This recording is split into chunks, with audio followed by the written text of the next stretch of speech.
موسم میں اب کافی خنکی آ چکی تھی، غالباً ٹھنڈ کی وجہ سے ہی میں بیدار ہوا تھا۔ میں کمبل لینے کے لیے الماری کی طرف بڑھا۔ یہی وقت تھا جب میری نظر کھڑکی سے گزر کر اس رہائشی پورشن کی طرف گئی جہاں جیکی قیام پذیر تھا۔ یہ پورشن باقی حصے سے علیحدہ تھا اور وہاں تک جانے کے لیے ایک خمدار گلی سے گزرنا پڑتا تھا۔ مجھے جیکی کے کمرے کی طرف ہلکی سی روشنی نظر آئی۔ یہ خلاف معمول تھا، وہ تاریکی میں سونا پسند کرتا تھا۔ میں کمرے سے نکلا، چاروں طرف ہو کا عالم طاری تھا، بس کہیں کہیں بوجھل آنکھوں والے پہریدار منڈلا رہے تھے۔ میں خمدار گلی سے گزر کر جیکی کے کمرے تک پہنچا۔ یہ دیکھ کر مجھے شوق پہنچا کہ جیکی کے کمرے کا تالا کھلا ہوا ہے، اندر نیلگوں بلب کی ہلکی سی روشنی تھی۔ میں دروازہ کھولنے کے بجائے کمرے کی اگبی کھڑکی کی طرف گیا۔ کھڑکی کے ایک نیم وا پٹ میں سے میں کمرے کا وسطی منظر دیکھنے میں کامیاب رہا۔ اس منظر نے میرے پاؤں زمین میں گاڑ دیے اور میں جیسے پتھر کا بت بن کر رہ گیا۔ میں نے کمرے کی خاموش نیلی روشنی میں شکنتلا کو دیکھا۔ وہ فرش پر دو زانوں بیٹھی تھی، اس کے بال اس کی گود میں کنڈلی مارے ہوئے تھے۔ شکنتلا کے سامنے جیکی تھا، وہ گہرے نشے میں بے سود پڑا تھا۔ بس اس کی سانس کی آمد و رفت سے پتا چلتا تھا کہ وہ زندہ ہے۔ اس کے سنبھلائے ہوئے جسم پر بس وہی ایک لنگوٹ تھا۔ اس کی ایک ایک پسلی اور ہڈی علیحدہ سے گنی جا سکتی تھی۔ اس کا چہرہ خستہ جانی کی بہترین مثال تھا۔ شکنتلا یکٹک اسے دیکھتی چلی جا رہی تھی۔ اس کی حسین آنکھوں سے تواتر کے ساتھ پانی کے موتی گر رہے تھے۔ میں تحیر کے عالم میں دیکھتا چلا گیا۔ شکنتلا کے چہرے پر محبت کسی پھوار کی طرح برس رہی تھی۔ اس کے نازک نتنے جذبات کی شدت سے بے ساختہ پھڑک رہے تھے۔ پھر میں نے ایک اور منظر دیکھا۔ جیکی کی حالت اور بدبو کی پرواہ کیے بغیر وہ آگے بڑھی۔ جیکی کے سرہانے کی طرف بیٹھ کر اس نے جیکی کا سر اپنی گود میں لے لیا۔ جیکی، جیکی، شب کے جادوئی سناٹے میں اس کی جذباتی سرگوشی گونجی۔ یہ سرگوشی محبت کے اس عظیم رشتے کی گواہ تھی جو بظاہر کچے دھاگے سے بھی کمزور ہوتا ہے، لیکن جس کی طاقت دو انسانوں کو اس طرح باندھتی ہے کہ جبر و ستم کی سخت ترین آندھیاں بھی انہیں علیحدہ کرنے میں ناکام رہتی ہیں۔ حکم اور جارج گورا جیسے ہزارہا لوگ اس نازک دھاگے کو توڑنے کے لیے ہر زمینی حربہ آزماتے رہے ہیں، لیکن ہر بار انہیں منہ کی کھانی پڑی ہے۔ بے شک وہ پیار کرنے والوں کو مارنے میں کامیاب ہوئے، لیکن پیار کو نہ مار سکے۔ ہاں، یہ وہی پیار بھری سرگوشی تھی۔ اس نے اپنی ہنائی انگلیوں سے اس کے گرد آلود بال سہلائے، اس کے گال تھپ تھپائے، اسے کئی بار ہولے ہولے جھنجھوڑا۔ جیکی، جیکی، آنکھیں کھولو۔ اس نے اس کا سر اپنی باہوں میں لے کر اپنے سینے سے لگا لیا۔ اس کی گھنی زلفوں نے بکھر کر جیکی کا سر اور کندھے ڈھانپ لیے۔ وہ اسے چومنے لگی، ہولے ہولے پکارنے لگی۔ پھر میں نے جیکی کے جسم میں حرکت دیکھی۔ ہڈیوں کا وہ قریب المرگ ڈھانچہ بیدار ہو رہا تھا۔ شکنتلا نے اسے خود سے جدا کیا، تربتر آنکھوں کے ساتھ اسے دیکھنے لگی۔ وہ بھی دیکھنے لگا، بالکل خالی خالی نگاہوں سے، جیسے اس منظر کو اپنے کسی حسین سپنے کا حصہ سمجھ رہا ہو۔ پھر ہولے ہولے جیکی کے ہڈیوں بھرے چہرے پر حیرت کے تاثرات نمودار ہوئے اور پھیلتے چلے گئے۔ شکنتلا نے ایک بار پھر اسے اپنی باہوں میں لے لیا۔ وہ سسکنے لگی۔ جیکی، یہ کیا ہو گیا؟ تم کیا سے کیا بن گئے؟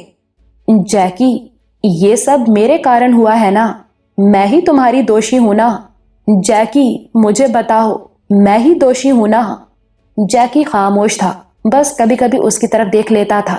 اسے جیسے اب بھی یقین نہیں آ رہا تھا کہ وہ ایک حقیقی منظر دیکھ رہا ہے۔ میں کھڑکی میں سے ہٹ گیا، میرا پورا جسم لرز رہا تھا۔ حسن و عشق کی جو ملاقات آج میں نے دیکھی تھی، وہ کبھی میرے تصور میں بھی نہ آئی تھی۔ یہ بات سمجھنا اب میرے لیے زیادہ مشکل نہیں تھا کہ مضطرب شکنتلا رات کو ان در و دیوار میں چکراتی رہی تھی اور آخر جیکی کے کمرے تک جا پہنچی تھی۔ قریباً 1 گھنٹے بعد میں نے دوبارہ جا کر کھڑکی سے آنکھ لگائی۔ وہ اسی طرح اس کے بدبودار جسم کو اپنے خوشبودار ریشمی آغوش میں سمیٹے بیٹھی تھی۔ اس کے لیے وقت کی گردش جیسے تھم گئی تھی۔ جیکی کا اکلوتا ہاتھ شکنتلا کے ہاتھ پر رکھا تھا۔ اب صبح ہونے والی تھی۔ میں نہیں چاہتا تھا کہ یہ منظر دیگر لوگ بھی دیکھیں۔ میں نے اس پورشن کی طرف آنے والے تمام دروازے مقفل کرا دیے۔ صبح کے وقت میں نے محسوس کیا کہ جیکی کی سانس رک رک کر آ رہی ہے۔ در حقیقت اس کی طبیعت کل رات سے ہی مسلسل بگڑ رہی تھی۔ اسے فوری طور پر ڈاکٹر کی ضرورت تھی اور جاپانی ڈاکٹر کو 10-11 بجے سے پہلے نہیں پہنچنا تھا۔ میں ڈاکٹر چوہان کے پاس پہنچا، اسے ساری صورتحال بتائی۔ وہ بھی تفصیل جان کر حیران رہ گیا۔ وہ اپنے میڈیکل باکس کے ساتھ آیا۔ ہم کمرے میں داخل ہوئے اور جیکی کو بامشکل شکنتلا سے علیحدہ کیا۔ پھر بھی وہ مکمل طور پر علیحدہ نہیں ہوئی۔ اس نے جیکی کا ہاتھ مسلسل اپنے ہاتھ میں رکھا۔ چوہان نے جیکی کے وائٹل سائنس چیک کیے۔ اس کا بلڈ پریشر بہت کم ہو چکا تھا اور نبض ڈوب کر ابھر رہی تھی۔ جیکی کی حالت کے پیش نظر جاپانی ڈاکٹر لیوان 9 بجے ہی دیوان میں پہنچ گیا۔ وہ اپنے ساتھ ایک اسسٹنٹ اور ایک بڑا میڈیکل باکس بھی لایا تھا۔ قریباً 2 گھنٹے تک جاپانی ڈاکٹر لیوان جیکی کی حالت کے ساتھ نبرد آزما رہا۔ اس کی مسیحائی سے جیکی کی حالت سنبھلنا شروع ہو گئی۔ اس کی سانس میں بھی قدرے روانی آ گئی۔ لیکن ڈاکٹر لیوان ابھی پوری طرح مطمئن نہیں تھا۔ اس نے کہا کہ مریض ابھی خطرے سے باہر نہیں، خاص طور سے اگلے 24 گھنٹے بہت اہم ہیں۔ رات 12-1 بجے کے قریب جیکی کی حالت پھر خراب ہونے لگی۔ شکنتلا نے اسے مسلسل اپنی باہوں میں لے رکھا تھا۔ اس کا سر شکنتلا کی گود میں تھا۔ وہی اسے دوا وغیرہ بھی کھلا رہی تھی۔ میرا تو خیال تھا کہ جیکی شراب کے سوا کسی اور شے کے لیے منہ کھول ہی نہیں سکتا، اور دوا کے لیے منہ کھولنا تو اچھے بھلے لوگوں کے لیے کافی مشکل ہوتا ہے۔ شکنتلا کے کہنے پر جیکی نہ صرف دوا کے لیے منہ کھول رہا تھا بلکہ دوا کو نگل بھی رہا تھا۔ یوں لگتا تھا کہ اگر شکنتلا اس کے منہ میں جلتا ہوا انگارہ بھی رکھ دے گی تو وہ بغیر آہ کیے اسے گلے میں اتار لے گا۔ خدا خدا کر کے صبح ہوئی، مگر جیکی کی حالت میں کوئی خاص بہتری نظر نہیں آئی۔ چوہان ہی کی ہدایت پر 2-3 بار شکنتلا نے تھوڑی تھوڑی شراب بھی جیکی کو پلائی، مگر لگتا تھا کہ یہ سب بے فائدہ ہے۔ یا تو وہ اتنی کم مقدار میں تھی کہ اس پر کوئی اثر ہی نہیں ہو رہا تھا، یا پھر اس کی طبیعت ابتر تھی۔ دوپہر کو چوہان اور میں نے شکنتلا کی بہت منت سماجت کی کہ وہ تھوڑی دیر کے لیے آرام کر لے اور کچھ کھا پی لے، لیکن وہ تو اپنی جگہ سے 1 انچ سے رکھنے کو بھی تیار نہیں تھی۔ شام کو جاپانی ڈاکٹر لیوان نے جیکی کو گلوکوز کی ڈرپ لگائی اور ڈرپ میں کچھ دوائیں بھی انجیکٹ کی۔ اس سے یہ ہوا کہ جیکی غنودگی میں چلا گیا۔ اس کی سانس بھی کچھ ہموار ہو گئی۔ رات کو ہم نے پھر زور لگایا اور شکنتلا کو 1-2 گھنٹے آرام کے لیے آمادہ کر لیا، لیکن وہ کہیں گئی نہیں، وہیں جیکی کے کمرے میں ایک گوشے میں سمٹ کر لیٹی رہی۔ میں نے جیکی کا سر اپنے زانوں پر لے لیا۔ آج سردی خاصی زیادہ تھی۔ کھڑکیوں کی درزوں میں سے سرد ہوا سرسراتی ہوئی اندر داخل ہوتی تھی۔ جیکی حسب معمول ایک لنگوٹ میں تھا۔ میں نے اس پر ایک کمبل ڈالنا چاہا۔ اس نے اضطراب کا اظہار کیا اور کمبل پیچھے ہٹا دیا۔ پھر اس نے سر کے اشارے سے کہا کہ میں اپنا چہرہ اس کے چہرے کے قریب لاؤں۔ میں نے ایسا ہی کیا۔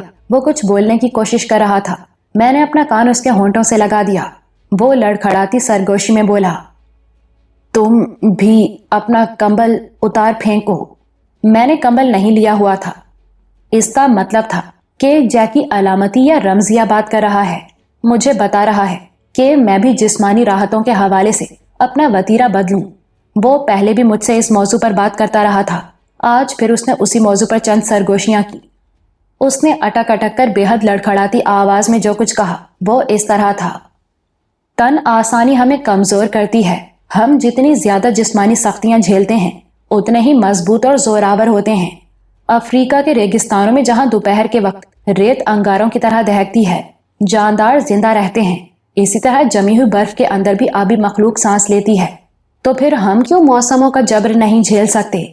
ہم کیوں بھوک پیاس تھکن اور درد سے نہیں لڑ سکتے؟ ایسا ہو سکتا ہے، اور جو لوگ ایسا کرنا سیکھ جاتے ہیں کوئی ان سے جیت نہیں سکتا۔ بات کرتے کرتے اس نے میری طرف دیکھا، جیسے جاننا چاہ رہا ہو کہ میں اس کی بات سمجھ رہا ہوں یا نہیں۔ میں نے اس کی پیشانی سہلائی اور اسبات میں سر ہلایا۔ اس کی سرگوشی جاری رہی، جو درد، تکلیف اور سختی کا سامنا کرتے ہیں وہی راحت، خوشی اور فتح کے حقدار ٹھہرتے ہیں۔ بڑا ہی سادہ فارمولہ ہے، جتنا زیادہ دکھ اتنی زیادہ خوشی، جتنی زیادہ تکلیف اتنی زیادہ کامیابی۔ وہ دھیرے دھیرے بولتا رہا اور میں سنتا رہا۔ اس کی باتیں میرے دل کے اندرونی تاروں کو چھیڑتی تھیں۔ کچھ تھا اس میں جو وہ مجھے دینا چاہتا تھا، اور جو کچھ وہ دینا چاہتا تھا اس کے لیے میرے اندر ایک خلا موجود تھا۔ صبح سے کچھ دیر پہلے اس کی طبیعت بہت زیادہ بگڑ گئی۔ شکنتلا پھر بے چین ہو کر اس کے سرہانے آن بیٹھی۔ اس نے اس کا سر پھر اپنی آغوش میں لے لیا۔ شکنتلا کا لمس پاتے ہی جیکی جیسے پھر سے جی اٹھتا تھا۔ امید پیدا ہونے لگتی تھی کہ وہ بے شمار دیگر مقابلوں کی طرح موت سے یہ مقابلہ بھی جیت جائے گا۔ صبح سویرے ڈاکٹر لیوان بھی آ گیا۔ وہ اپنے ساتھ کچھ خاص انجیکشن لایا تھا۔ اسے پوری امید تھی کہ یہ انجیکشن جیکی کی طبیعت سنبھالنے میں بہت مدد دیں گے۔ اپنی دواؤں میں سے ان انجیکشنز کا مل جانا لیوان ایک کرشمہ سمجھ رہا تھا۔ یہ انجیکشنز بھی گلوکوز کی ڈرپ کے ذریعے ہی جیکی کی ورید میں انجیکٹ کیے جاتے تھے۔ ڈاکٹر لیوان ڈرپ لگانے کی تیاری کرنے لگا۔ وہ شکنتلا کو موقع سے ہٹانا چاہتا تھا، لیکن وہ تو جیسے جیکی کے جسم کا حصہ بن گئی تھی، کسی صورت جدا ہونے کو تیار نہیں تھی۔ ابھی ڈاکٹر نے جیکی کو ڈرپ نہیں لگائی تھی کہ اس کی حالت زیادہ بگڑ گئی۔ اس کا مدکوک چہرہ بالکل زرد پڑ گیا اور سانس رک رک کر آنے لگی۔ ڈاکٹر لیوان نے جیکی کے وائٹل سائنس چیک کیے اور وہ بھی پریشان دکھائی دینے لگا۔ اس نے کہا، ٹیمپریچر بہت شوٹ کر گیا ہے، فی الحال ڈرپ نہیں لگائی جا سکتی۔ بلڈ پریشر کیا ہے؟ ڈاکٹر چوہان نے پوچھا۔ وہ بھی بڑھا ہوا ہے۔ ڈاکٹر لیوان کے لہجے میں گہری تشویش تھی۔ وہ کچھ دیر سوچتا رہا، پھر فیصلہ کن انداز میں بولا، اسے اسپتال لے جانا پڑے گا، یہاں مشکل ہو جائے گی۔ آپ لوگ گاڑی کا انتظام کریں، اگر کار وغیرہ ہو جائے تو بہتر ہے۔ چوہان بھاگتا ہوا باہر گیا اور 2-4 منٹ بعد واپس آ گیا۔ اس نے بتایا کہ کار تو نہیں ملی، لیکن گھوڑا گاڑی آ گئی ہے۔ ہم نے ہلکے پھلکے باروندہ جیکی کو احتیاط سے اٹھایا اور گاڑی میں پہنچا دیا۔ یوں لگتا تھا کہ اس کے ادھورے جسم کا وزن 20-25 کلو سے زیادہ نہیں ہے۔ یہ ایک آرام دہ فوجی گاڑی تھی۔ 4 نہایت توانا گھوڑے اسے کھینچ رہے تھے۔ ہم برق رفتاری سے ڈاکٹر لیوان کے اسپتال کی طرف روانہ ہوئے۔ اب سورج کافی اوپر آ چکا تھا۔ اس کی سنہری کرنیں نشیب و فراز کو روشن کر رہی تھیں۔ بلند عمارتوں کے خوبصورت چوبارے اور عبادت گاہوں کے گنبد و کلش اس دھوپ میں چمک رہے تھے۔ آرام دہ گاڑی حت الامکان رفتار سے جا رہی تھی۔ جیکی کا سر شکنتلا کے زانوں پر تھا۔ اس نے خود کو پوری طرح جیکی پر جھکا رکھا تھا۔ یکایک جیکی کو کھانسی کا شدید دورہ پڑا۔ وہ بل کھا کر رہ گیا۔ ڈاکٹر چوہان اور شکنتلا نے سہارا دے کر اسے بٹھا دیا۔ شکنتلا نے بامشکل اسے ایک گھونٹ پانی پلایا۔ اس نے جیکی کو اپنے سہارے بٹھایا ہوا تھا۔ وہ تڑپ رہا تھا اور خالی خالی نظروں سے گھوڑا گاڑی کی کھڑکیوں سے باہر دیکھ رہا تھا۔ کھڑکیوں کے شیشوں سے باہر نیل پانی کے باغات نظر آ رہے تھے۔ ہم اب آبادی کے مضافات میں تھے۔ اچانک مجھے لگا کہ جیکی کے پاس اب زیادہ وقت نہیں ہے۔ اس کے مرجھائے ہوئے ہونٹ نیلے پڑنے شروع ہو گئے تھے۔ اس نے پہلے میری طرف دیکھا، پھر شکنتلا کو اشارہ کیا۔ اس کا اشارہ سمجھ کر شکنتلا نے اپنا کان اس کے ہونٹوں سے لگا دیا۔ وہ بہت مدھم آواز میں کچھ کہہ رہا تھا۔ شکنتلا بھیگی آنکھوں کے ساتھ اسبات میں سر ہلانے لگی۔ ساتھ ساتھ وہ کھڑکیوں سے باہر بھی دیکھ رہی تھی۔ پھر شکنتلا نے ڈاکٹر چوہان سے مخاطب ہو کر دلفگار آواز میں کہا، ڈاکٹر، گاڑی رکوائیے۔ چوہان چند لمحے تذبذب میں رہا۔ پھر اس نے شاہی کوچبان سے کہا کہ وہ گاڑی روک دے۔ گاڑی رک گئی۔ جہاں گاڑی رکی وہاں سرسبز کھیتوں کے درمیان دور تک شفاف پانی پھیلا ہوا تھا۔ اس پانی پر عجیب سی نیلاہٹ تھی۔ یہ نیلاہٹ دراصل کمل کے بے شمار پھولوں کی تھی۔ جیکی نے شاید اس خوبصورت منظر کو دیکھ کر ہی گاڑی رکوائی تھی۔ شکنتلا اب سسکیوں سے رو رہی تھی۔ اس نے کوچبان کو بلایا اور اس سے پوچھا کہ کیا گاڑی اس پانی میں جا سکتی ہے؟ کوچبان نے آگے جا کر پانی کا جائزہ لیا، پھر اسبات میں سر ہلا دیا۔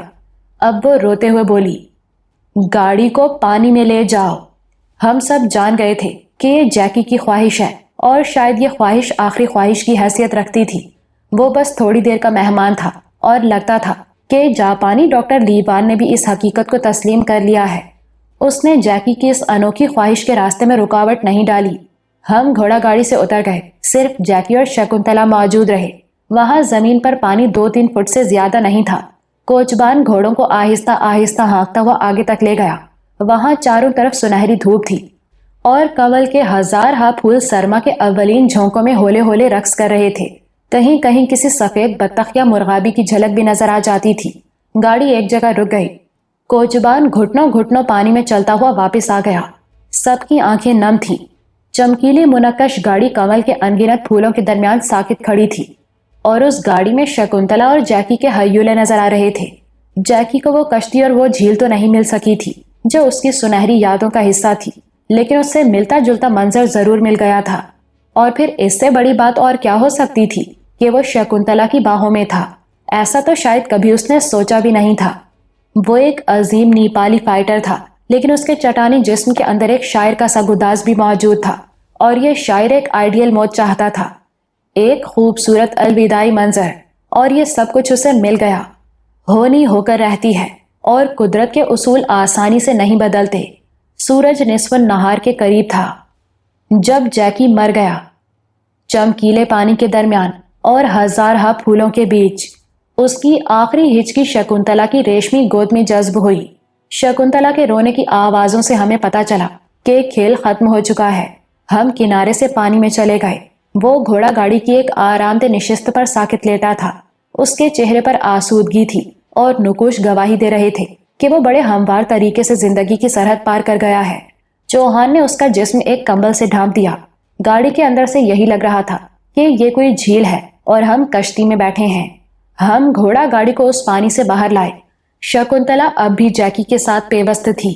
پھر ہم نے دیکھا کہ اس نے اپنے جھمکے اتار دیے، قیمتی ہار بھی اتار پھینکا۔ اس کے بعد اس نے کسی بیوہ کی طرح اپنی چوڑیاں کھڑکی کی چوکھٹ پر مار کر توڑ ڈالی اور ایک سفید چادر سے اپنا سراپا ڈھانپ لیا۔ دل دریا سمندروں ڈونگے، کون دلا دیاں جانے ہو۔